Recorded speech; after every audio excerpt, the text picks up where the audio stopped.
Un gusto, me presento. Mi nombre es Jorge Castañeda y en este video de hoy le vamos a explicar acerca de las enfermedades pancreáticas y cómo comprenderlas desde el punto de vista imagenológico. Este es un trabajo de la Cátedra de Imagenología 2 con ayuda de nuestro doctor Jorge Castillo. Bueno, primero los temas a ver. Vamos a ver los aspectos generales de la pancreatitis aguda, su evolución clínica y también las pruebas de imágenes que vamos a realizar.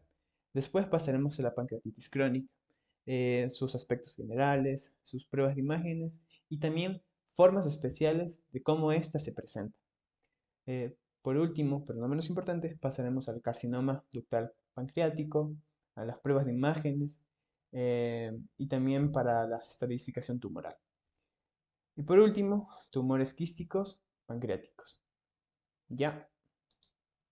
Entonces los objetivos son describir la anatomía normal del páncreas y su correlación en los diferentes métodos de imagen, identificar los hallazgos imagenológicos de la pancreatitis aguda y sus principales complicaciones locales y sistémicas, reconocer las características radiológicas de la pancreatitis crónica y sus diferentes manifestaciones morfológicas, diferenciar mediante imágenes los distintos tipos de lesiones quísticas pancreáticas, incluyendo neoplasias serosas, mucinosas y neoplasias papilares mucinosas intraductales.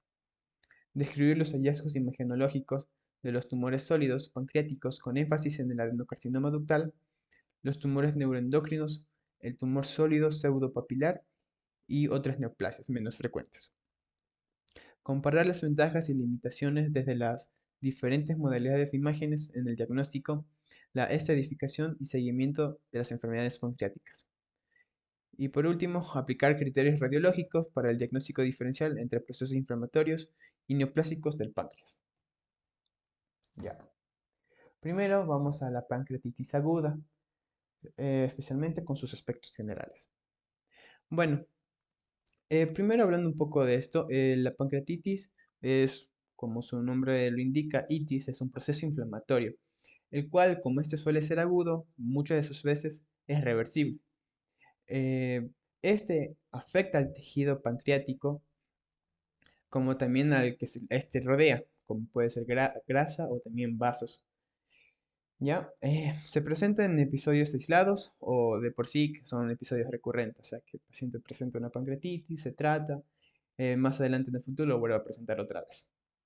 Ya, la patogenia de esta enfermedad se da por una activación prematura del tripsinógeno, también una prematura e inadecuada activación. Intrapancreático, ¿qué quiere decir? Que dentro de los conductillos pancreáticos se va a dar activando esta enzima. Y esta enzima comienza a degradar el páncreas desde adentro. Esto produce un daño tisular y vascular con respuesta inflamatoria intensa. Esto lesiona pues al tejido pancreático y también a su red vascular. Ya, y esto de por sí causa una respuesta inflamatoria desproporcionada que daña estructuralmente al órgano. También puede llegarse a dar la extravasación de lipasa, lo que favorece la necrosis grasa peripancreática, o sea, alrededor del páncreas. Y puede progresar a un SIRS o una insuficiencia orgánica. ¿Qué es el SIRS? Pues es el síndrome de respuesta inflamatoria sistémica. Ya, las diferentes causas por las cuales se puede dar una pancreatitis van desde los metabólicos hasta los infecciosos. Los metabólicos, como el alcohol, el alcoholismo. Bueno, aquí el problema con el alcohol es que, como ya muchos sabrán, o no, a lo mejor, el alcohol produce un daño oxidativo en las membranas de la célula y esto produce que liberen ciertas enzimas. Entonces estas enzimas o también la disminución de estas mismas en el conducto pancreático hace que eh, por mecanismos intrínsecos se activen el tripsinógeno produciendo este daño tisular. La hiperlipoproteinemia, la hipercalcemia y los fármacos. Algunos fármacos también pueden producir esto. Genéticos, mutaciones en los genes que modifican la tripsina o los reguladores de la tripsina.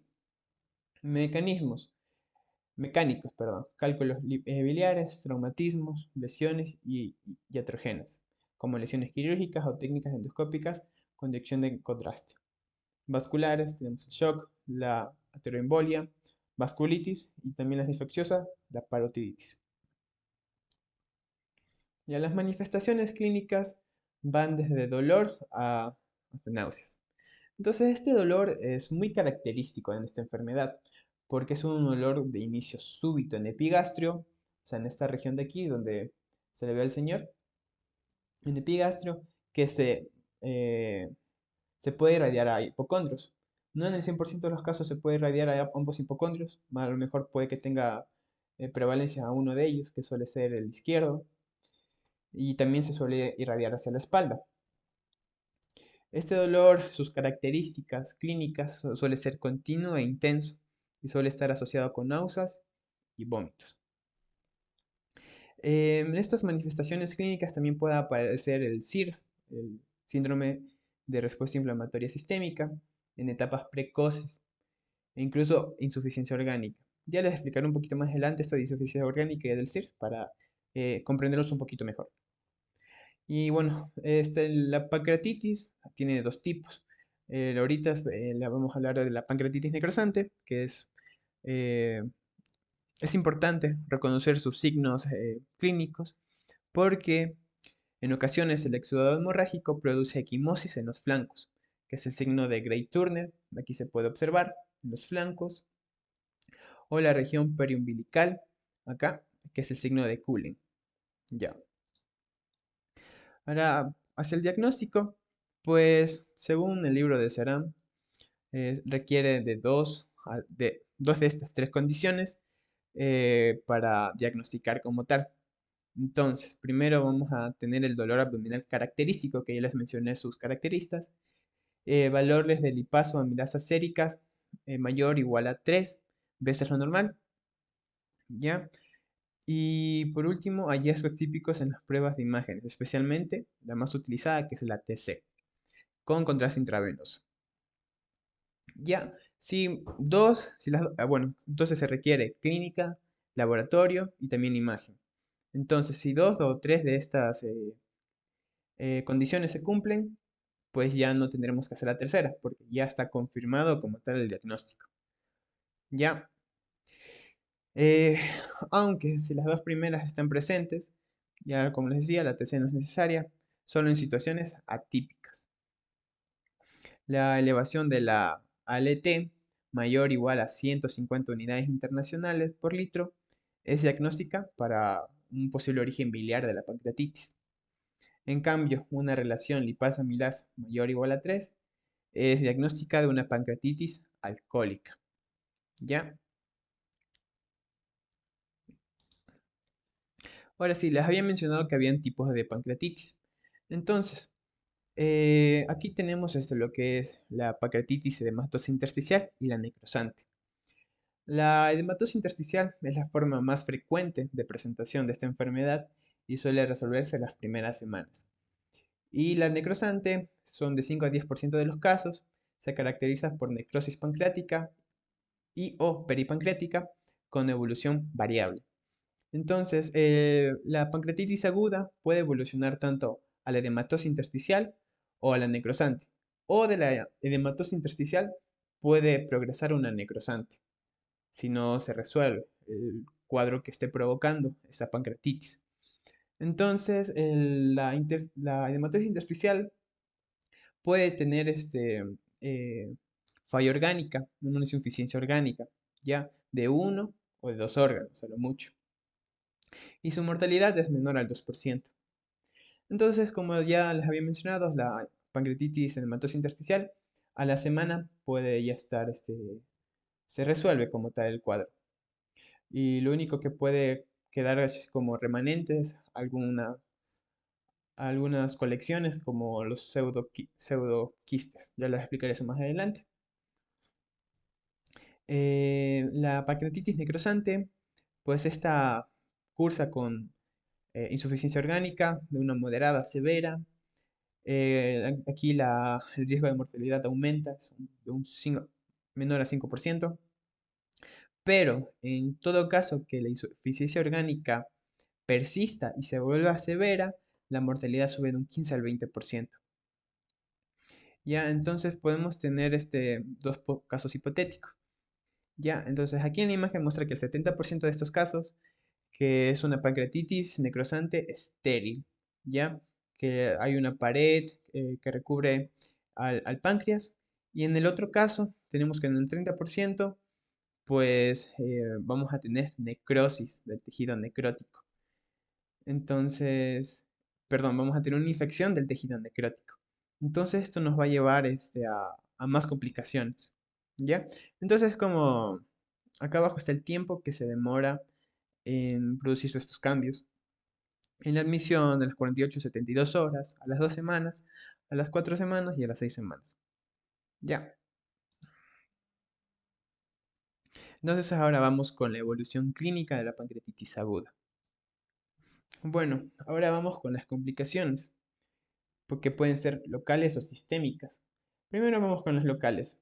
Las complicaciones locales tenemos a las colecciones intra o peripancreáticas. Estas colecciones son como eh, quistes que están rodeados por una pared bien definida o mal definida, que eso ya más adelante les mencionaré para tener una idea mejor. Puede haber alteración del vaciamiento gástrico, una trombosis espleno-mesentérica, una necrosis visceral y bueno, podemos sospechar ante dolor persistente o empeoramiento clínico. En las sistémicas, sí, tenemos la insuficiencia orgánica persistente y la descompensación de comorbilidades como una cardiopatía o una enfermedad pulmonar crónica. Ya. Entonces, aquí, en esta imagen, les voy a mencionar esto de colección. Ya. Entonces, lo que podemos ver es una TC de abdomen en la cual estamos a nivel donde se logra observar el páncreas. Entonces, podemos ver, eh, bueno, bien delimitadamente el páncreas, pero alrededor de este se ve como un área hipointensa que rodea la cola del páncreas. Entonces, esto es líquido de edema. Entonces, este líquido de edema rodea al páncreas y esto se le puede conocer como una colección peripancreática, o sea que rodea el páncreas. Ya, ahora vamos hacia las fases de la pancreatitis. Entonces, en la temprana tenemos la primera semana, predomina el CIRS con riesgo de insuficiencia orgánica. La insuficiencia orgánica suele ser transitoria y la imagen tiene limitada utilidad para detectar necrosis. ¿Ya? Y en la tardía, la persistencia del CIRS o también la aparición de complicaciones locales y el desarrollo del CARS o que esto aumenta el riesgo de infección, de se produzca una sepsis. El CIRS y el CARS es como lo opuesto del CIRS, o sea, el CIRS es como síndrome de respuesta inflamatoria sistémica y el CARS es este síndrome de respuesta antiinflamatoria compensadora, ¿ya? El CIRS lo podemos ver en clínica o en laboratorio, ¿ya? Entonces, para nosotros definir que un paciente tiene CIRS, pues decimos que tiene una temperatura mayor o menor de 36 grados centígrados, una frecuencia respiratoria de 20 respiraciones por minuto, o en todo caso una PCO2, una presión parcial de CO2 de menor a 32 milímetros de mercurio, una frecuencia cardíaca de 90 latidos por minuto y glóbulos blancos mayor de 12.000 milímetros sobre milímetro cúbico o menor de 4.000 por milímetro cúbico. Ya. Entonces, también existen otros sistemas predictivos. En este caso le vamos a hablar lo que nos traía el libro, que está basado en la escala de Atlanta, acerca de será, ¿ya? Entonces tenemos que en la leve, pues hay una ausencia de la insuficiencia orgánica y de complicaciones, ¿ya? En la moderada, pues vamos a tener insuficiencia orgánica transitoria o complicaciones locales o sistémicas.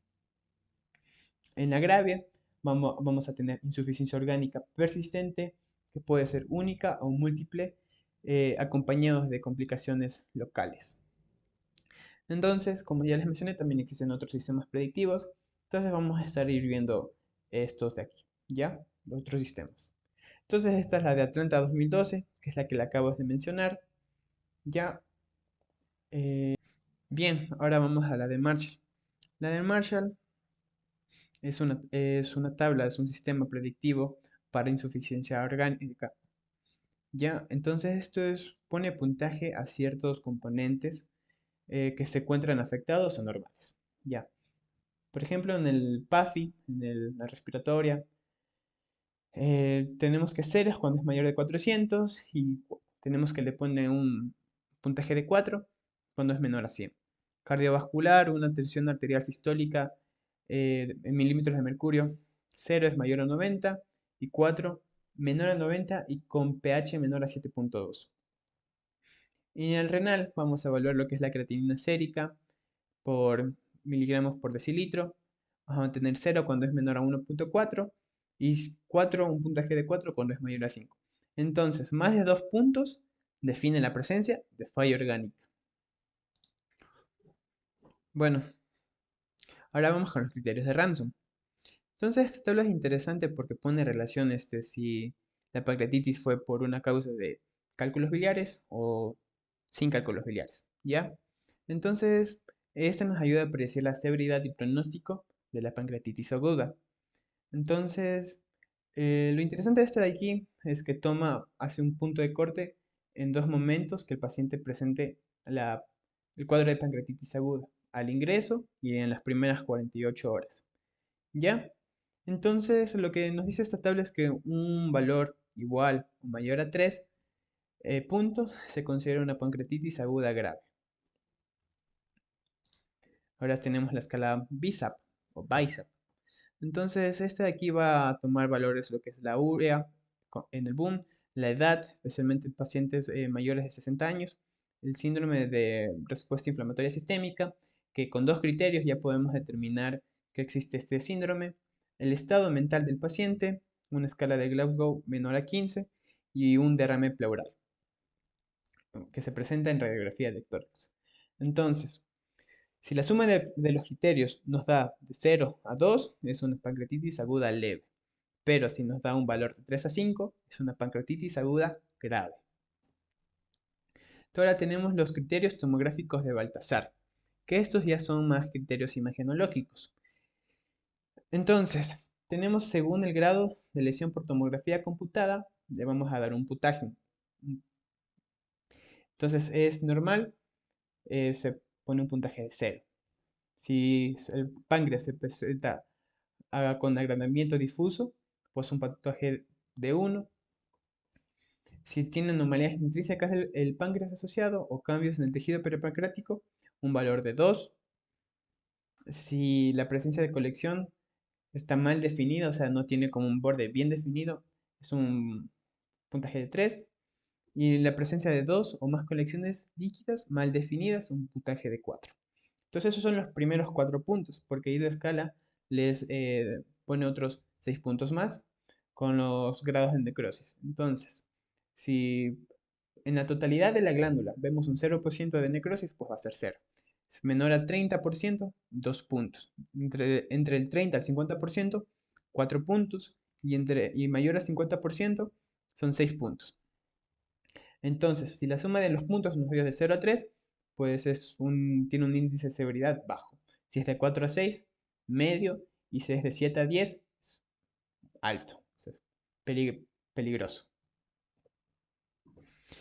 Ya, esta escala es interesante porque investigando las encontré como una especie de mnemotecnia para podérsela aprender.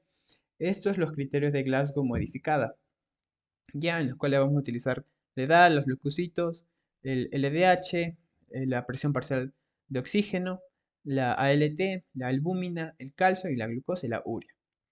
Entonces, ¿por qué se le dijo la mnemotecnia? Es páncreas. Ya, entonces primero la P de páncreas es la presión parcial de oxígeno.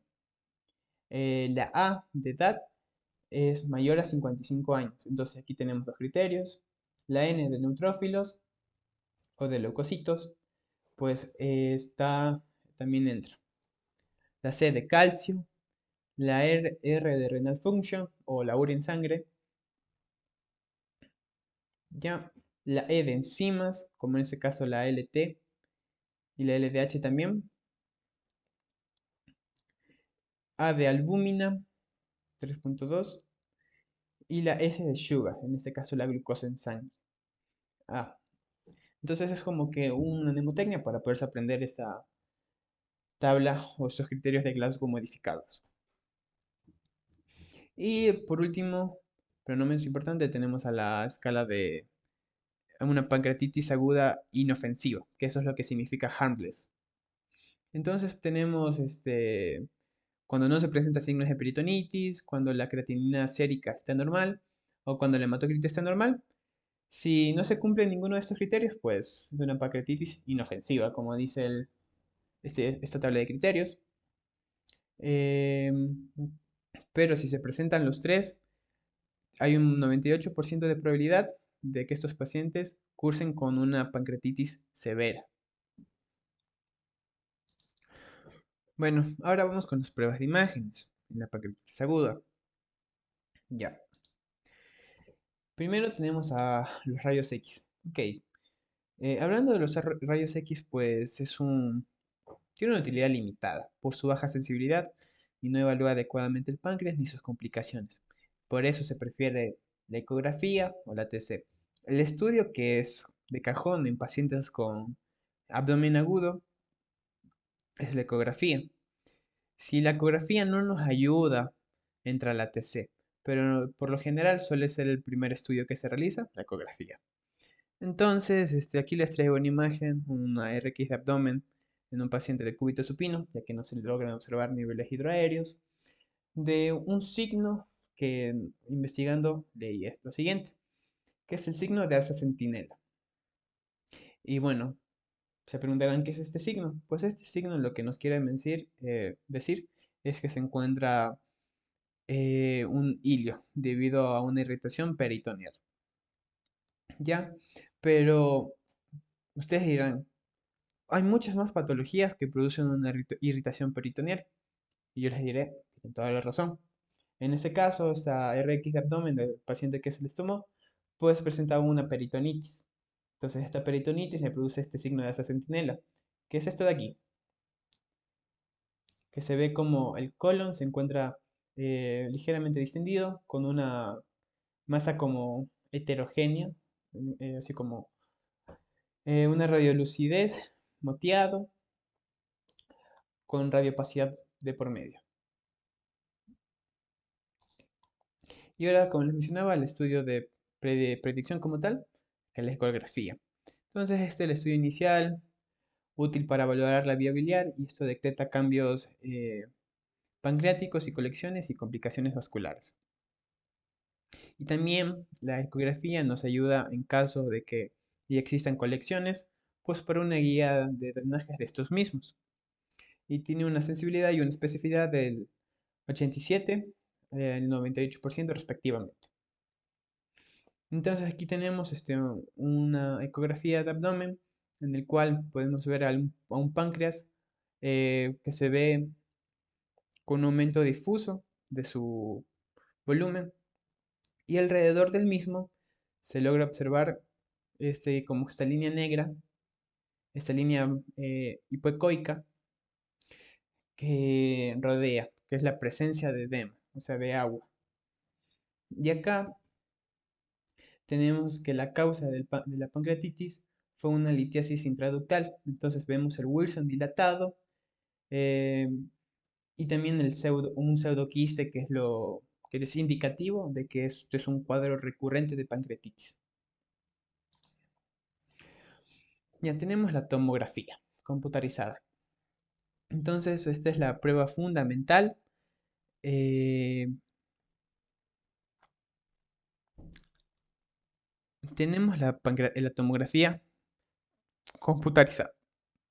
Bueno, esta es como la prueba fundamental para valorar la gravedad y las complicaciones. No se realiza si el diagnóstico es claro y el cuadro es leve. Y está indicado en casos de etiología no clara, en un primer episodio en mayores de 40 o sospecha de gravedad, como un CIRS o una insuficiencia orgánica. Y este debe realizarse después de las 72 horas tras el inicio para valorar adecuadamente la necrosis. Es útil en seguimiento y ante el deterioro clínico, como una fiebre o una sepsis, se realiza. Ya, entonces algo que no está como en la diapositiva como tal es un estudio bifásico, ya que se administra contraste intravenoso al paciente y vamos a tener dos fases, una fase pancreática y una fase portal. Entonces, en la pancreática pues vamos a tener un aumento, una hiperintensidad en el tejido pancreático y en la portal va a limpiarse como tal el contraste que le hemos mandado. Ya, entonces en el cuadro de acá abajo, pues se observa una angio-TC de abdomen, en el cual se puede ver cómo este está en la fase pancreática y cómo este de aquí está aumentado de tamaño, difusamente, bueno, más sobre todo en la cola, y se logra ver áreas heterogéneas. Toda esta parte aquí, la parte más distal del páncreas. Ya. Y bueno, así es como se observaría un páncreas normal. En este caso no es una angio, es una TC varitada con contraste oral y no se observa como tal dilataciones o áreas heterogéneas en el páncreas. La resonancia. Ya. La RM se realiza en secuencias de T1 y T2 con contraste dinámico y se puede realizar una CPRM, que es una colangiopancreato en RM, ¿ya? En 2D o 3D. Esta evalúa la presencia de necrosis, colecciones y complicaciones locales. Y esta es mejor que la TC para estudiar la vía biliar y pancreática. Indicada cuando la TC es inconclusa o está contraindicada. La CPRM, la colangiopancreatografía en RM, permite identificar litiasis. Entonces esto es lo que es de gran ayuda. Y en el estudio de la resonancia magnética en la pancreatitis aguda, pues deben adquirirse secuencias axiales de T1, T2, con saturación grasa, secuencias contrastadas dinámicas y también conviene adquirir secuencias con las geografías, que ya les mencioné, la CPRM en 2D y en 3D.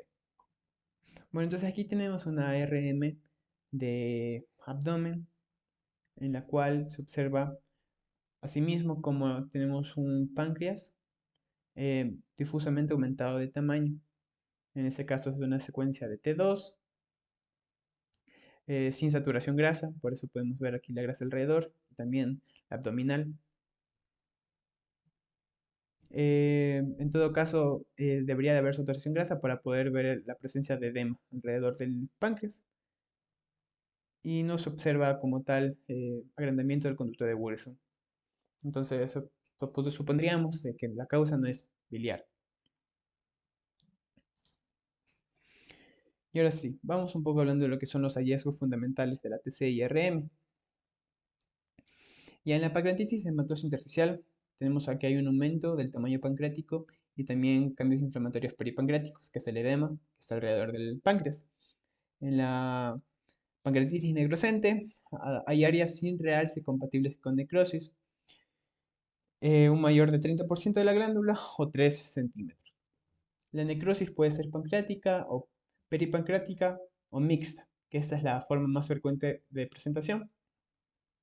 Y la TC de perfusión permite predecir las necrosis.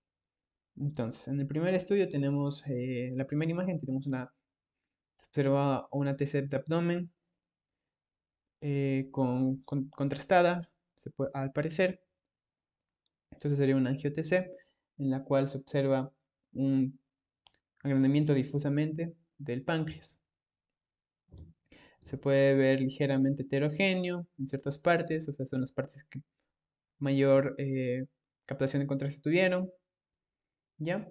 Y en la segunda tenemos este es el caso de una pancreatitis necrosante.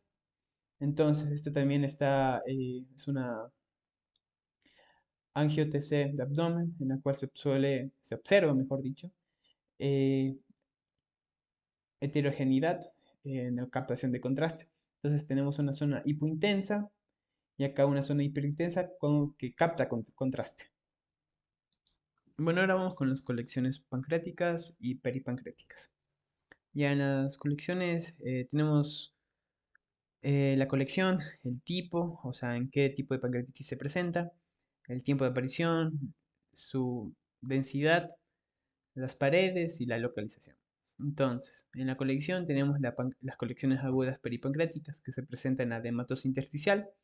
El tiempo de aparición es de menos de 4 semanas, su densidad es homogénea, líquido, sus paredes no están bien definidas y están confinadas por fascias retroperitoneales.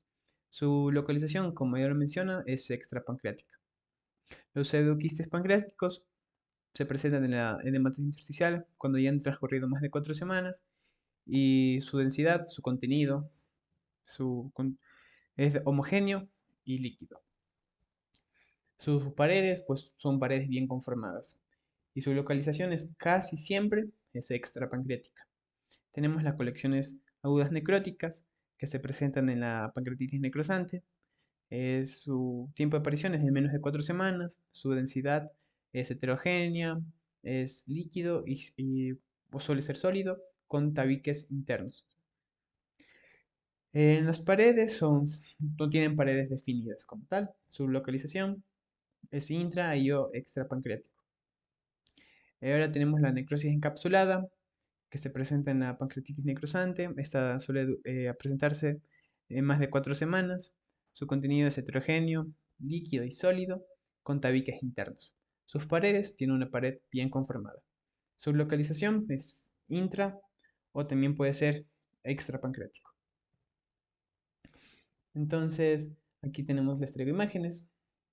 Cuando es menor a 4 semanas y el tipo de presentación es una edematosis intersticial, pues vamos a tener la colección líquida aguda. Ya, entonces se puede ver cómo este de aquí, todo esto es el líquido. Entonces es homogéneo, es líquido. Ya, este es un angiotc de abdomen. Eh, Tenemos la pancreatitis necrosante, la colección necrótica aguda. Ya, entonces aquí se puede ver todo esto es el área de necrosis como tal del páncreas.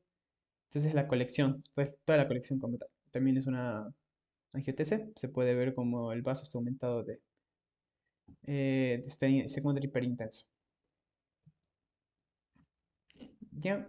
Entonces, cuando el tiempo transcurrido es mayor a 4 semanas, pues se presentan en la edematosis intersticial el pseudoquiste pancreático, que este de aquí suele variar mucho de tamaño, no tiene un tamaño predefinido como tal. Entonces, en este caso, vemos un pseudoquiste pancreático, tal vez serán de unos aproximadamente unos 11 centímetros en sus puntos más largos y de ancho unos 8 a lo mejor. Entonces, esas serían como sus longitudes. Entonces, sí se puede ver como tal la cápsula, que sí está bien formada y se encuentra encapsulada. ¿Ya? Y tenemos la necrosis encapsulada. Entonces, estos ambos estudios son una angio-TC de abdomen. Entonces, aquí se puede ver cómo en la necrosis encapsulada, esta de aquí, la cápsula, adquiere contraste, entonces se vuelve hiperintenso y se diferencia del tejido necrótico que está dentro de la cápsula.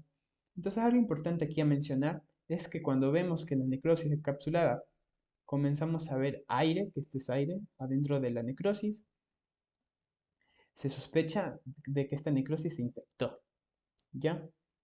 Entonces, ahora el cuadro se empeoró y el paciente presenta una infección dentro de esta necrosis encapsulada. Ahora, otras complicaciones tenemos vasculares como pseudoaneurismas arteriales y trombosis venosa como puede ser portal o esplénica. Las digestivas como la obstrucción intestinal y la colecistitis. Las serosas como una cistis y derrame pleural. Ya, entonces aquí podemos ver que se produce como una especie de dilatación de una arteria, es como un pseudoaneurisma de la esplénica, ¿sí? ¿Ya? Entonces se ve cómo se dilata. Entonces, sobre todo suele ser también la presencia de un pseudoquiste, que justamente está a la par de la arteria esplénica. Y acá, así también de igual manera, tenemos pseudoaneurismas, como su nombre indica, que es falso, es un aneurisma que es falso, que en su mayoría pueden ser pseudoquistes pancreáticos. Ya, ahora hablemos un poco de las ventajas del ARM sobre el ATC. Bueno, estas de aquí hay una mayor capacidad de identificar material necrótico en el interior de T2 o detritos celulares. También posee una mayor sensibilidad para identificar hemorragia en las colecciones y también con la angiopancreatografía por RM puede detectar litiasis biliares o variantes anatómicas ductales. Ya. Y bueno, entonces aquí tenemos dos estudios de RM, de abdomen. Al parecer la primera es contrastada en T1. T1 con saturación de grasa al parecer. Ya, entonces lo que podemos ver aquí es como un páncreas eh, difusamente aumentado de tamaño. Se ve está rodeado de una cápsula que lo envuelve. ¿Ya? Y acá, en el estudio de T2 que les había mencionado anteriormente, se observa los detritos celulares. Entonces ahí nos señala con la flecha estas áreas de necrosis. Ya. Aquí también tenemos una RM en T1, en donde se observa un páncreas heterogéneo, difusamente también aumentado de tamaño.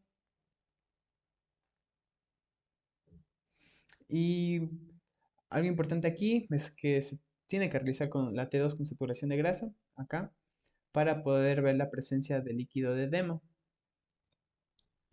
Entonces se puede apreciar como tal. Ya, ahora vamos con el estudio de la pancreatitis crónica. Primero vamos revisando algunos aspectos generales. Bueno, este de aquí suele presentarse como una lesión progresiva e irreversible del páncreas. Esto produce una destrucción de los componentes exócrinos y endocrinos y lleva a una insuficiencia pancreática, exócrina y también una diabetes mellitus. Y está caracterizada por inflamación crónica, fibrosis y atrofia acinar. Los factores de riesgo principalmente es el alcoholismo crónico. Otros tenemos al tabaquismo, hipertrigliceridemia, hipercalcemia, obstrucción ductal, una pancreatitis aguda recurrente, autoinmunidad y también mutaciones genéticas. La patogenia de esto pues se produce por una activación anormal de la tripsina que produce una autodigestión pancreática y esto se presenta en episodios recurrentes que producen necrosis, fibrosis, destrucción acinar y distorsión ductal.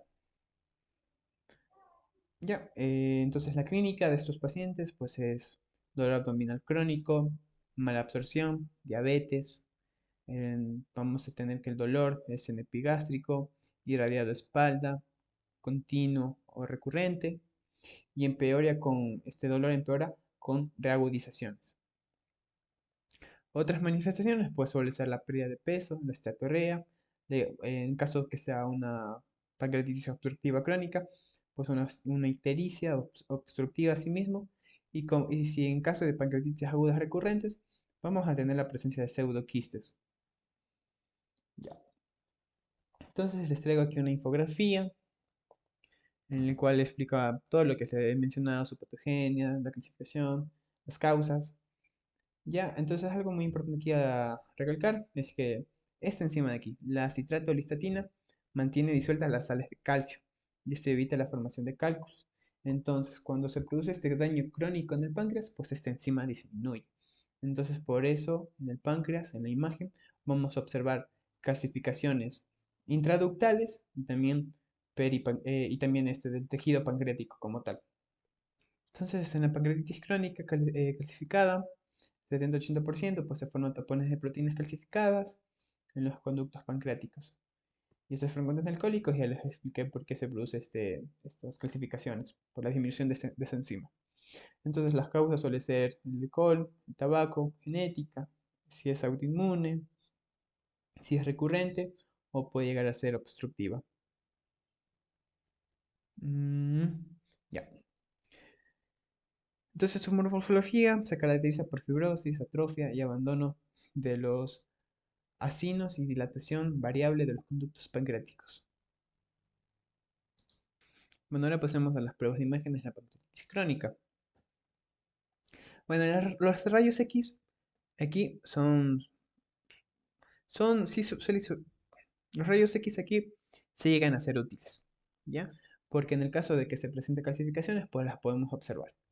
Entonces, esto es un estudio de baja sensibilidad que puede detectar calcificaciones pancreáticas en fases avanzadas, pero actualmente han sido desplazadas por la TC y la RN.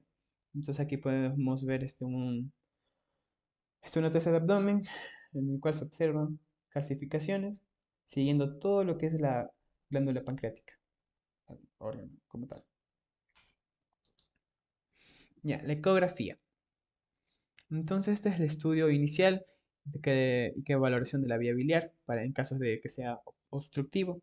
Tiene una sensibilidad limitada en fases tempranas y sus hallazgos, pues vamos a hallar calcificaciones pancreáticas, dilatación del conducto pancreático o biliar, una atrofia glandular, pseudoquistes, un parénquima heterogéneo por la presencia también de las calcificaciones mismas y las limitaciones, pues una interferencia por gas intestinal, una baja sensibilidad por cambios precoces. Ya, o sea, si la pancreatitis crónica es precoz, pues no vamos a observar mucho como tal.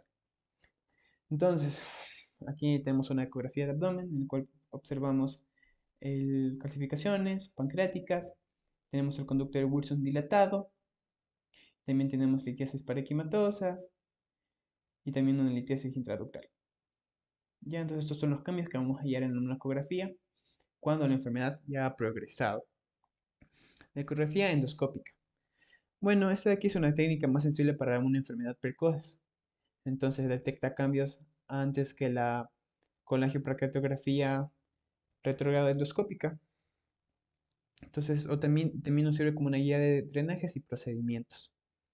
Entonces, los hallazgos pues suelen ser pariquimantosos, vamos a hallar una lobularidad, focos hiperecogénicos, estriaciones, quistes y calcificaciones. Y en los ductales vamos a tener una dilatación, una irregularidad, una litiasis intraductal y también alteración de ramas secundarias. Ya, entonces aquí tenemos una ecografía endoscópica en la cual se observa la atrofia glandular, ya, y también como una especie, se ha formado como una especie de lóbulo. Ya. El conducto de Wilson asimismo también se encuentra dilatado. Ya.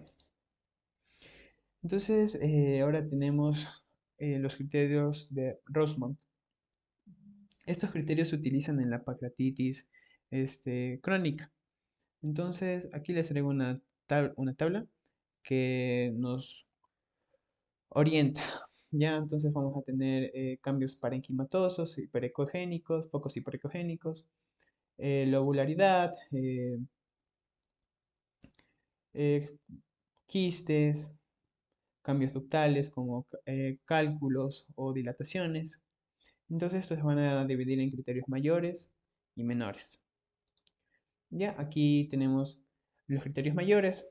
En el criterio mayor A tenemos focos hiperecogénicos con sombra acústica posterior, litiasis y también litiasis en el conducto pancreático principal. Y los criterios de mayor B, la lobularidad en panal de abeja. Los criterios menores tenemos quistes, dilatación ductal mayor o igual a 3.5 milímetros, irregularidad del Wilson, dilatación en ramas secundarias mayor a 1 milímetro, paredes del Wilson hiperecogénica, tractos fibrosos, focos hiperecogénicos sin sombra acústica posterior, lobularidad sin imágenes de panal de abeja. Entonces, según el puntaje, si por ejemplo tenemos un criterio mayor A y tres criterios menores, o un criterio mayor A más un mayor B, pues lo estadifica de manera diferente. ¿Ya? Por ejemplo, primero es consistente con una pancreatitis crónica, o sea, el diagnóstico es probable, sugestivo de una pancreatitis crónica y indeterminado de una pancreatitis crónica, o sea, como tal no se detecta esos cambios como para decir que es una pancreatitis crónica.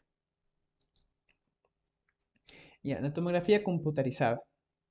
Tenemos los hallazgos principales, como una dilatación del conducto pancreático, calcificaciones intraductales, atrofia pancreática, colecciones y pseudoquistes. Las complicaciones, pues, tenemos una infección, una hemorragia, una obstrucción y fístulas, y pseudoaneurismas y trombosis portal y esplénica. Entonces, aquí les explico un poco. Entonces, miren, aquí tenemos un pseudoquiste pancreático. Entonces, lo que les mencionaba, que como tal no es un quiste que se forme dentro del tejido, sino es como un saco que se hernia, por así decirlo, hacia el tejido, hacia el abdomen. Ya se hernia. Entonces, si este saco presenta fístulas o perforaciones, pues vamos a tener una ascitis pancreática. ¿Ya? En este caso se produce como este pseudoaneurisma porque esta dilatación la hace ver de esta manera en la TC. Y también tenemos trombosis esplénica porque esta pseudoquiste está lleno de lo que es la lipasa, eh, el tripsinógeno, esas enzimas degradativas, que lo que pueden hacer es también irritar al vaso sanguíneo y formar trombos, que estos de aquí van a viajar hacia distal, van a producir una embolia de la arteria esplénica. Ya, entonces también otras complicaciones tenemos que son esta es una TC de abdomen en ventana pulmonar a nivel de ventrículos, en el cual se observa pues líquido de un derrame pleural. Ya. Y acá, en cambio, tenemos al pseudoquiste como tal. Se observa ahí. Esto es un angio-TC de abdomen.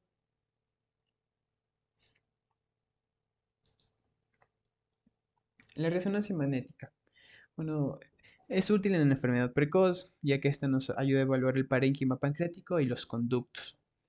Entonces, los hallazgos, pues los cambios tempranos, tenemos disminución de la señal de T1, una fibrosis y alteraciones ductales, y también cambios avanzados como la atrofia, la dilatación ductal, la litiasis, los pseudoquistes y la fibrosis avanzada. Entonces, aquí se puede observar una T2 con saturación de grasa, en el cual observamos al páncreas, el conducto de Wilson, irregular con una dilatación a nivel más proximal. Y bueno, es lo que se observa como tal. Ya. Entonces, el estudio de la RM aquí es muy importante. Entonces tenemos la colangiopancreatografía en resonancia magnética, que es un método no invasivo para evaluar la vía pancreática y biliar y detecta estenosis, litiasis y anomalías ductales. Los hallazgos típicos pues suelen ser dilatación irregular, ectasia ductal y cálculos intraductales. Y ahora sí, el estudio que es muy importante para la evaluación de la pancreatitis crónica es la colangiopancreatografía por RM con secretina. Pues esta mejora la visualización de los conductos pancreáticos, permite evaluar la función exócrina pancreática y esta es útil para detectar la enfermedad precoz. Los hallazgos pues, son disminución de la expansión ductal tras secretina, dilatación persistente mayor a 15 minutos sugiere una obstrucción y una alteración de la respuesta exócrina pancreática ante la secretina. Entonces aquí les traigo una imagen, una colangiopancreatografía por RM con secretina, en la cual en la primera pues es un paciente normal, se observa levemente el conducto de Wirsum que desemboca hacia la ampolla de Vater y se ve que tiene una buena reserva pancreática. ¿Ya? En el segundo caso pues observa asimismo el conducto pancreático, pero aquí ya se modifica. Aquí se observa irregularidad en el conducto y también aquí se observa ligeramente cómo se corta el flujo y después continúa. Entonces también se encuentra dilatado el conducto. Y vemos que el paciente ya no tiene buena reserva pancreática, ha disminuido. Y acá ya es todo lo contrario, pues ahí tenemos el conducto de Wilson. Acá, ese es. El conducto de Wilson se encuentra muy dilatado, es irregular también, y se ve conductos secundarios. Entonces ya se observa que el paciente no tiene buena reserva pancreática, ha disminuido. Entonces el estado de la pancreatitis crónica o sea, más avanzada en tiempo. Hay más daño tisular. Bien, bien, ahora hablemos acerca de las formas especiales de pancreatitis crónica. Primero comenzamos con la autoinmune. Ya, esta de aquí tiene dos presentaciones. En este caso hablaremos de la tipo 1 o la linfoplasmocítica. Bueno, esta de aquí es más frecuente en hombres y en la población asiática, asociada a niveles elevados de la inmunoglobulina G4 y forma parte de la enfermedad sistémica relacionada a esta inmunoglobulina. Los hallazgos imagenológicos es un páncreas difusamente aumentado de tamaño, un halo periférico tipo cápsula, estenosis difusa del conducto pancreático y una estenosis de la vía biliar distal. Entonces aquí lo que podemos observar es un páncreas difusamente aumentado de tamaño, también se lo denomina páncreas de salchicha. Es una RMT1 con contraste de gadolinium. ¿Se observa? En este caso es una RMT2. Ya, entonces aquí se lo administra gadolinium y en diferentes tiempos se observa cómo este capta contraste.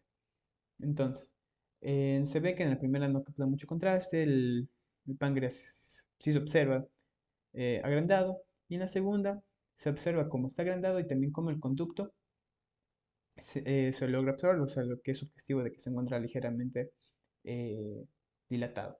También se observa como hay una cápsula que rodea al páncreas que no capta contraste, o bueno, que no capta mucho contraste. Entonces no se vuelve tan hiperintenso, es más hipointenso. Entonces en la segunda imagen tenemos una RM en T2 sin saturación de grasa, en la cual se observa el halo periférico tipo cápsula. Entonces este se le conoce como signo del halo. El libro de Seram decía que este es un signo patognomónico de la enfermedad.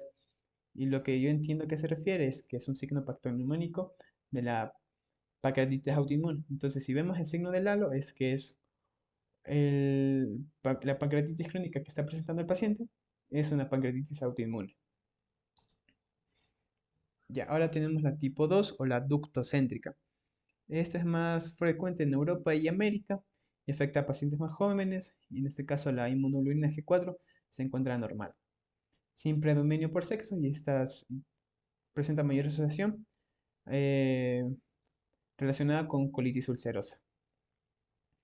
Entonces aquí se observa una RMT2, eh, en el cual también se observa el signo del halo, aquí y acá, y también como hay un edema que rodea al páncreas.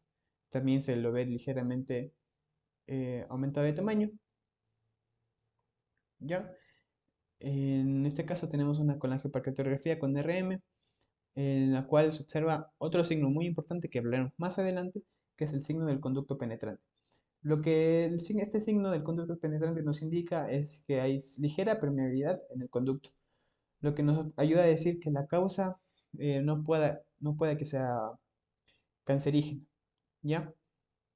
En el caso de un CA de cabeza de páncreas, pues el signo del conducto penetrante no se va a ver y el páncreas se encuentra aumentado de tamaño, ya en etapas muy avanzadas, pero. Entonces, en la primera se observa como un conducto de Wilson irregular, dilatado, con un área de estenosis proximal, perdón.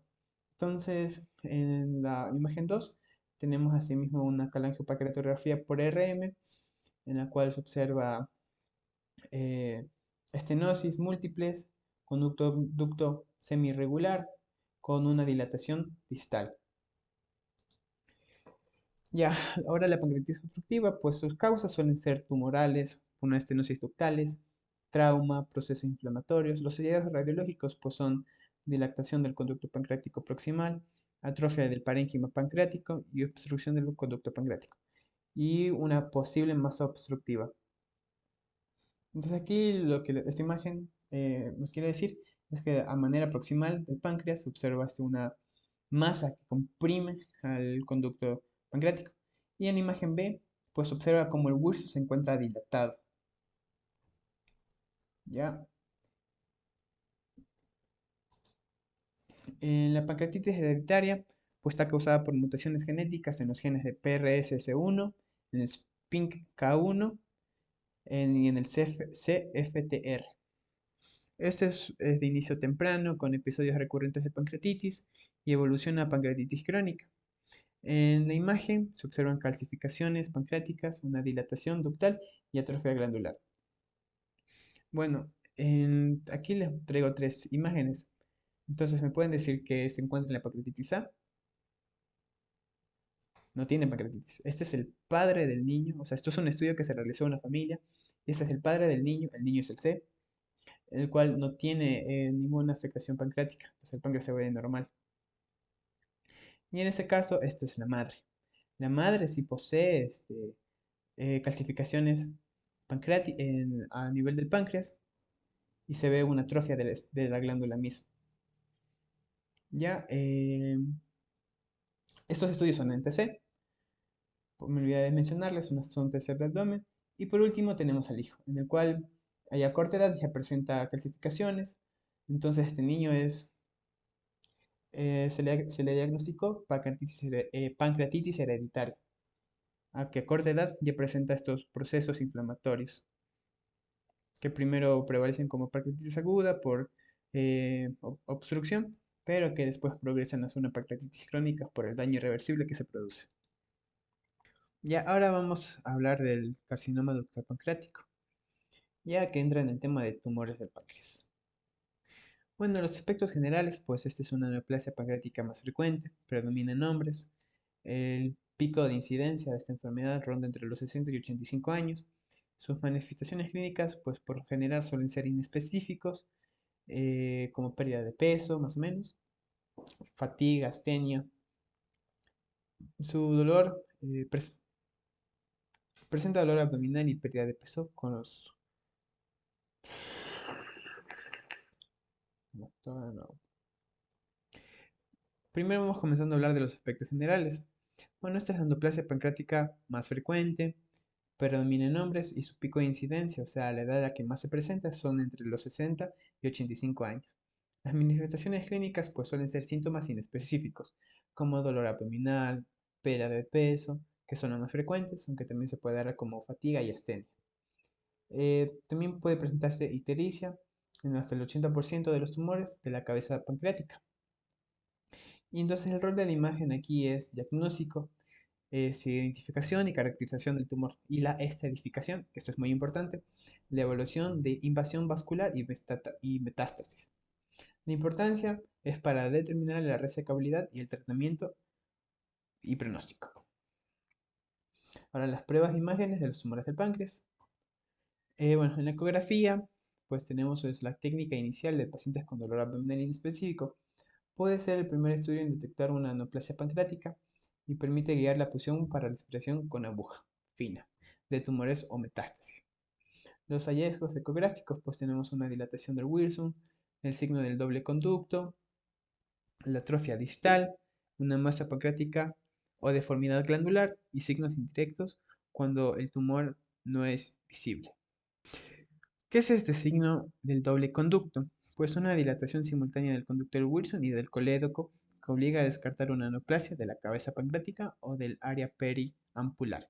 Entonces eso es lo que nos habla el signo del doble conducto. Bueno, en este caso tenemos una TC de abdomen en la cual se observa la vesícula, el lóbulo hepático izquierdo y el Wilson. Y tenemos aquí una masa. ¿Ya? Entonces el Wilson se encuentra dilatado, se observa claramente, y la masa que justamente está a la final en donde debería desembocar el hueso.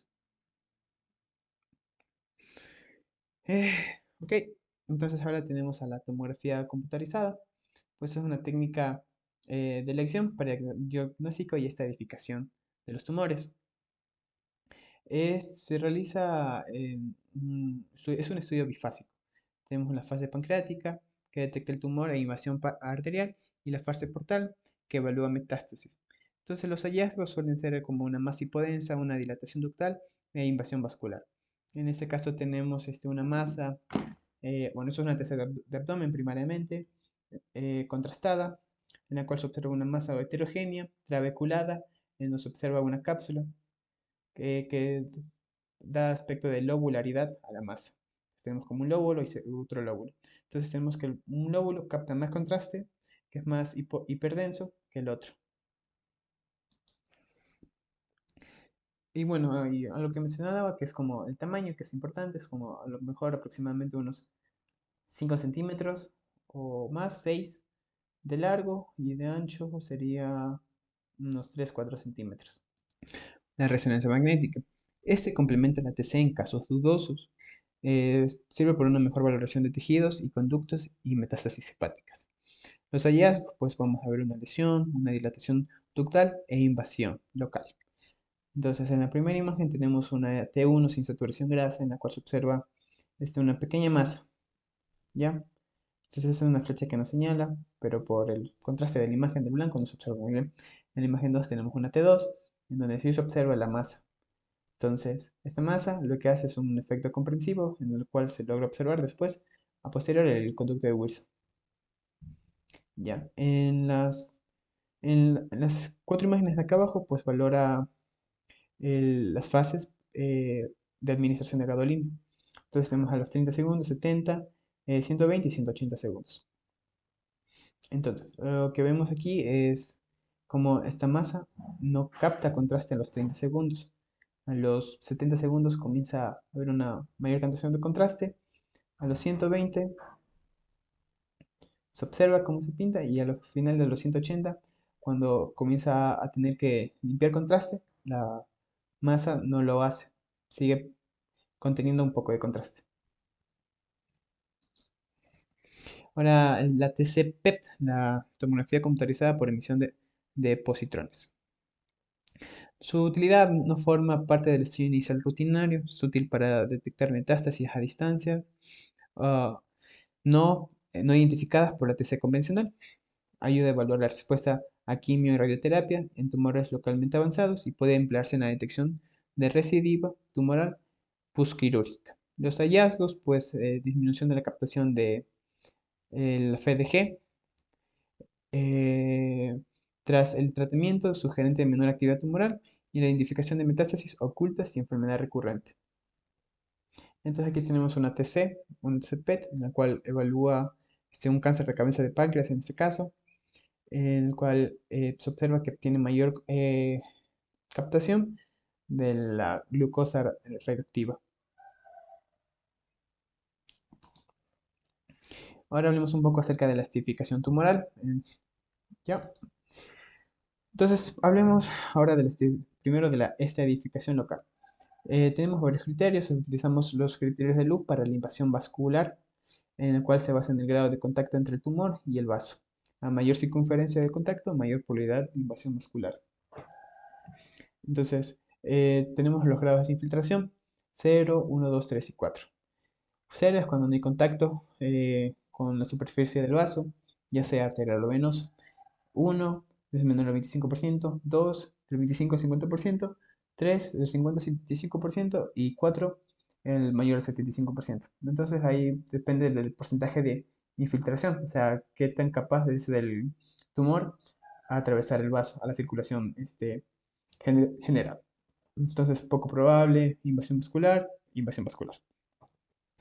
Entonces, signos radiológicos de invasión, pues tenemos contacto de rodeamiento del vaso por el tumor. Entonces aquí se ve cómo este rodea el tumor. Deformidad o irregularidad del contorno vascular. Entonces cuando vemos que una forma irregular en el vaso, pues es porque el tumor está haciendo un efecto de masa. Estenosis o oclusión del vaso, por esta misma razón. Y trombosis vascular. Algo muy importante también aquí es que en casos muy raros puede presentarse que el tumor hace como un efecto de pinza sobre el vaso y se va a presentar el signo de la lágrima.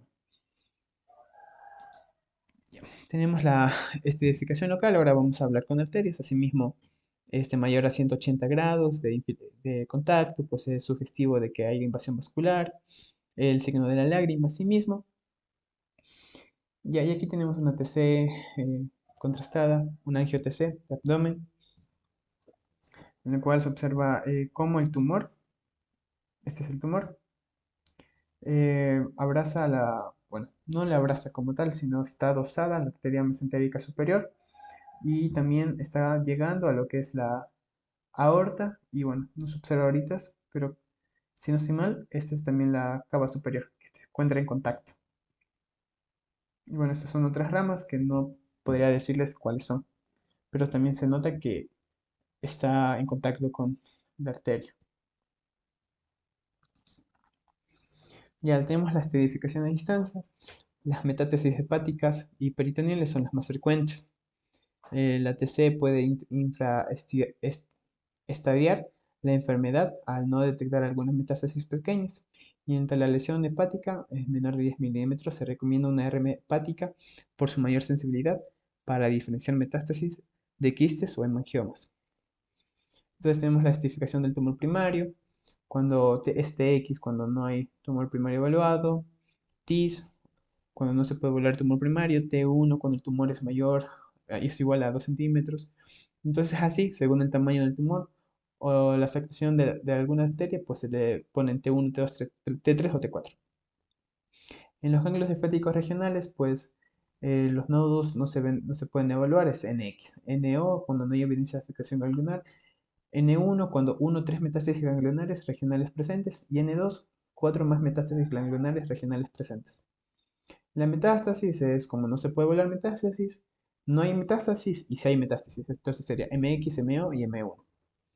Entonces, según las agrupaciones escénicas, tenemos etapa 0, la 1A, la 1B, la 2A y la 2B, que nos hablan acerca de esto. Entonces, ahora es muy importante la resecabilidad del tumor. Entonces, hablamos de cuando un tumor es irresecable, cuando hay presencia de metástasis, hay invasión arterial extensa, hay infiltración de la aorta o la vena cava inferior, hay invasión venosa no reconstruible. Y tenemos también como del tumor limítrofe se le denomina cuando la afectación venosa o arterial limitada y es potencialmente reconstruible. Entonces se reevalúa para ver si se puede extirpar o no el tumor. Ya, entonces dice que es un tumor resecable cuando los planos grasos claros alrededor de la arteria celíaca, eh, la arteria mesentérica superior y la arteria hepática, del eje celíaco, perdón. Esta sea ese eje celíaco. Entonces venoso sin distorsión de la vena mesentérica superior y la vena porta. Entonces resecable al límite, recubrimiento de la arteria gastrodenal hasta la arteria hepática con recubrimiento del segmento corto o empalme directo con la arteria hepática sin extensión al eje celíaco. El empalme tumoral de la arteria mesentérica superior no debe superar los 180 grados de la circunferencia de la pared vascular. Del venoso, pues la afectación venosa en la vena mesentérica superior o de la vena porta con distorsión de estrechamiento de la vena u oclusión de la vena con vaso adecuado proximal y distal que permitan una resección y sustitución seguras. Y ya cuando no es resecable, como ya les mencioné, con infiltración, invasión venosa, cuando hay presencia de metástasis. Tenemos al tumor seroso quístico, que es una lesión benigna, también denominada cistoadenoma seroso o adenoma microquístico. Generalmente es asintomática, suele ser un hallazgo incidental y los tumores grandes pueden producir efecto de masa. Es asociado al síndrome de von Hippel-Lindau, que es como hiper...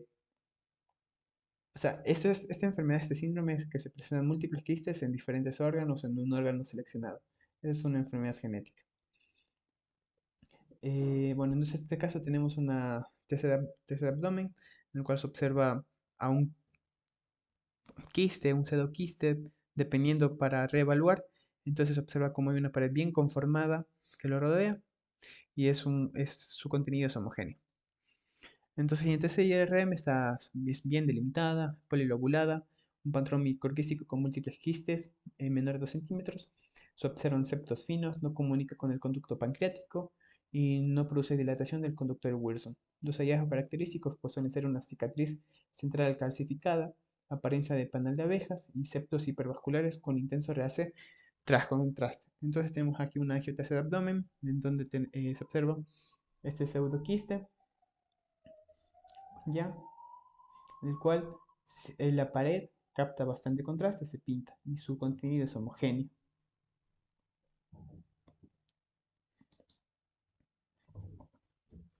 También tenemos la paréntesis hipervascular o microquistes muy pequeños que pueden simular un tumor sólido hipervascular.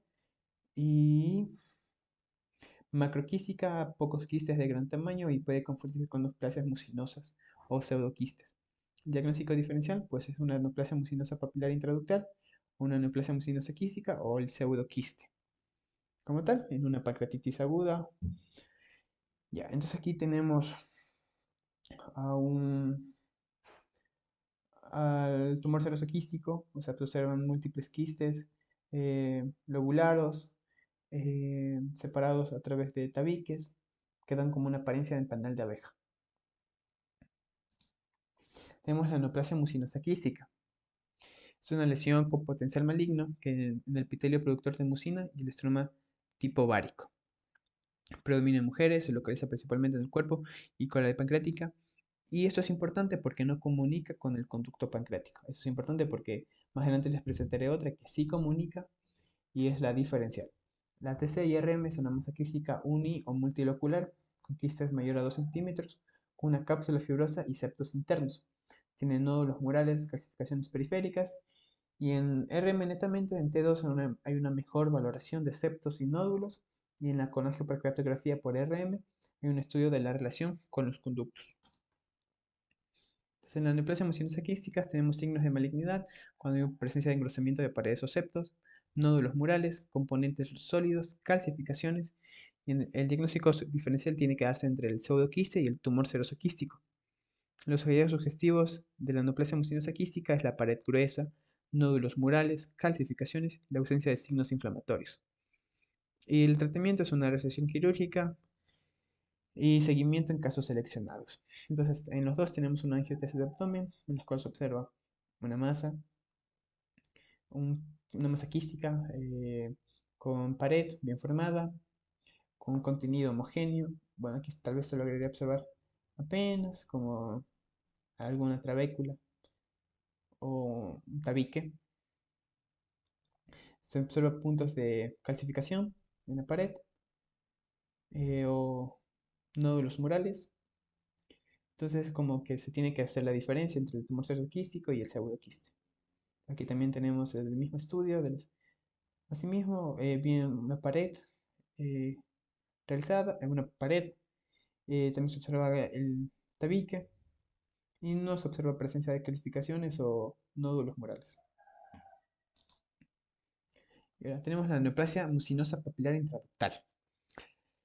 Es el tumor productor de mucina, produce dilatación progresiva de los conductos pancreáticos. Su característica clave, que es lo que les había mencionado antes, es que este comunica con el conducto pancreático, el Wirsum. Y su clínica pues predomina entre los 60 y 70 años, frecuente es un hallazgo incidental y puede causar pancreatitis recurrentes, dolor u obstrucción por mucina. Entonces los tipos de la NMPI es un conducto secundario, una dilatación focal de ramas secundarias uni o multifocal, un conducto principal con una dilatación segmentaria o difuso de Wirsum, y mixto, pues afecta al conducto principal y sus ramas secundarias.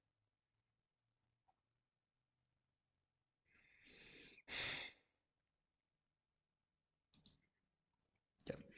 Entonces, los hallazgos en TCI y en RM, tenemos la presencia de un conducto secundario, una lesión quística en racimo de uvas. Es frecuente en proceso uncinado. En el conducto principal hay una dilatación difusa segmentaria del Wirsum y también tenemos en el tipo mixto, hay quistes asociados a la dilatación del Wirsum y otros hallazgos como nódulos intraductales y un realce transcontraste. Entonces aquí tenemos una T1, si no estoy mal,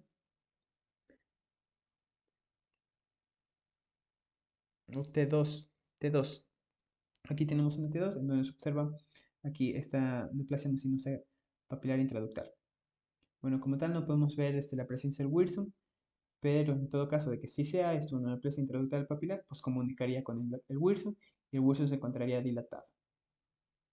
Ya, aquí, este sí es. Entonces, signos de alto riesgo, con el tamaño es mayor a 3 centímetros y el conducto de Wilson es mayor a 10 milímetros. Los nódulos murales, hay una masa sólida, hay septos gruesos, la presencia de síntomas y el diagnóstico diferencial, pues tumor seroso quístico, neoplasia mucinosa quística y el pseudoquiste. Entonces aquí sí podemos ver al NMPI. Entonces vemos septos gruesos que conecta con el conducto de Wilson y el conducto de Wilson se encuentra dilatado, si se puede observar. Entonces, ¿por qué se encuentra dilatado? Porque este tumor es productor de mucina. Tumores endocrinos pancreáticos. Este es otro apartado en el cual tenemos a los tumores funcionantes y no funcionantes. Entonces, en los funcionantes tenemos al insulinoma, es un tumor neuroendocrino funcionante más frecuente, que generalmente suele ser benigno, solitario y de pequeño tamaño, menor a 2 centímetros. Produce insulina, causa 2 episodios de hipoglucemia y suele ser hipervascular con intenso realce en fase arterial en TC o RM, tras contraste. Se localiza con mayor frecuencia en el cuerpo y en la cola pancreática. El gastrinoma es el segundo tumor neuroendocrino funcionante más frecuente. Produce gastrina, causando hipersecreción ácida gástrica, asociado al síndrome de Solier-Ellison, de úlceras pépticas recurrentes y diarrea. Suele localizarse en el triángulo del gastrinoma, ya les mostré más adelante una imagen, entre la cabeza pancreática, duodeno y ganglios linfáticos regionales. Y habitualmente es hipervascular en TC y RM con contraste. Entonces este es el triángulo del gastrinoma, ya entre la cabeza pancreática, el duodeno y los ganglios linfáticos regionales. Entonces aquí se dan el 90% de los tumores funcionantes de gastrinoma. Y distalmente en la cola y eso se da el 10% de los casos. Ya, aquí este TC es interesante, porque en el estudio que se realizó, pues bueno, esto es una TC, un angio-TC de abdomen, en el cual se observa una masa de pequeño tamaño, el cual, bueno, a pesar de estar contrastado, pues aún no capta contraste. ¿Por qué digo que es interesante? En el estudio que saqué esta imagen, pues decía que este es un caso especial en el cual este tumor es insulinoma y a la vez gastrinoma. Entonces tenía una hipersecreción ácida gástrica y también tenía episodios de hipoglucemia.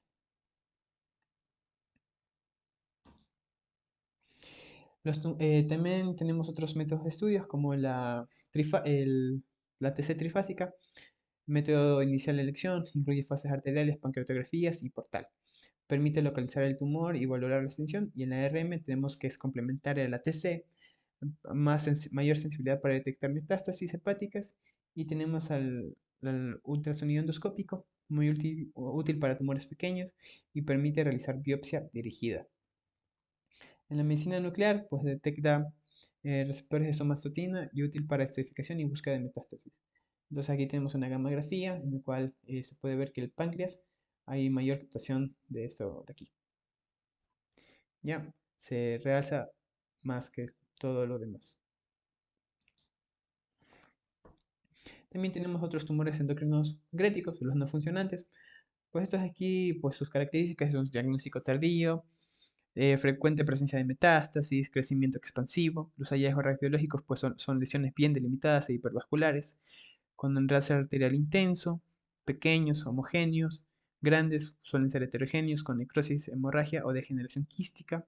Y en RM son hipointensos en T1, hiperintensos en T2, y cuando presenta metástasis, generalmente conservan el patrón hipervascular del tumor primario. Son tumores agresivos, cuando son hipovasculares, mal delimitados y requieren confirmación histológica. Entonces ahora hablemos del tumor.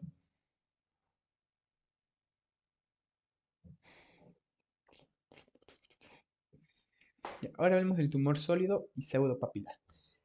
Este predomina en mujeres jóvenes. Su característica es una neoplasia de bajo potencial maligno, generalmente grande y bien delimitada. Presenta componentes sólidos y quísticos, frecuentes en áreas de hemorragia y necrosis.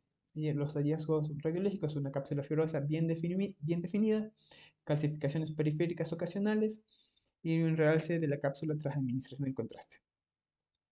Entonces aquí tenemos una angio-TC de abdomen y también una angio-TC de abdomen con reconstrucción multiplanar en corte coronal.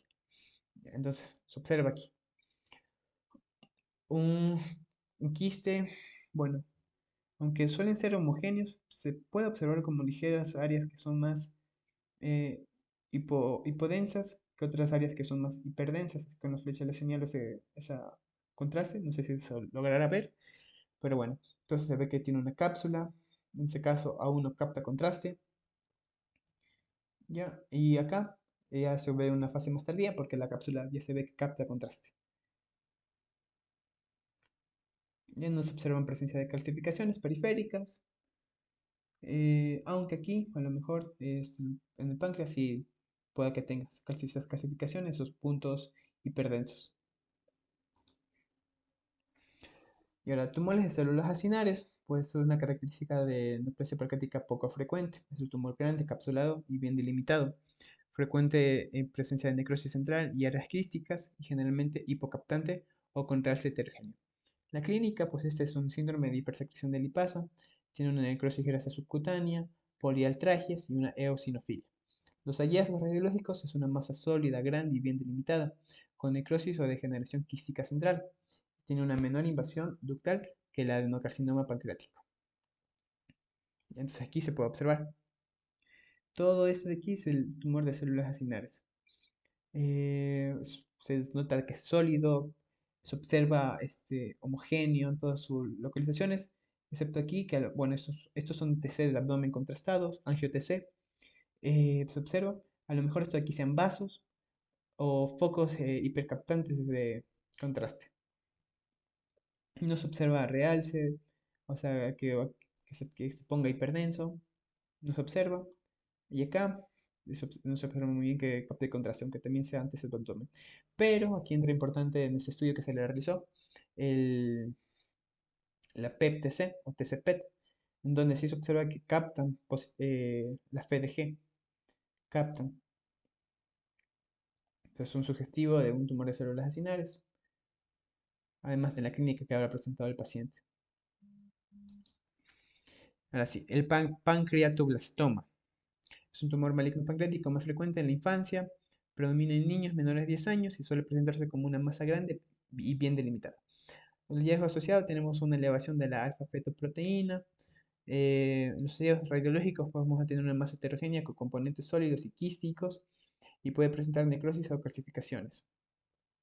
Entonces este es un pancreatoblastoma en donde podemos ver que hace gran efecto de masa, es, es grande, se observa que es heterogéneo, no se logra observar activizar muy bien, eh, cápsula, pero este de aquí es una TC de abdomen sin contraste.